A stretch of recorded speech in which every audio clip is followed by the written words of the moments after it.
দেখো এখানে হয়েছে কি, দেখো প্রথম এই এই এক্সটা এই পির সাথে গেছে, আর এই এক্সটা বাইরে থেকে গেছে। আবার দ্বিতীয়বার হয়েছে কি, এই এক্সটা এই পির সাথে গেছে এবং এই এক্সটাই বাইরে চলে আসছে, বুঝছো? এখানে শুধু এটুকুই ঘটছে।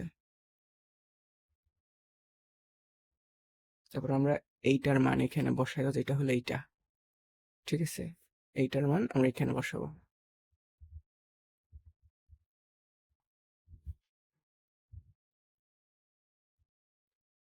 তারপর আমরা এখন সমাধানের জন্য প্রশ্নের মতো এটা সাজাবো।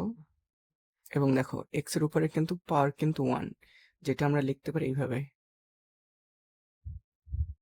যেটা এইটা লিখলেও পাওয়ার 1ই আসবে। আমরা এখানে এইটা লিখছি শুধু এইটা প্রমাণের জন্য।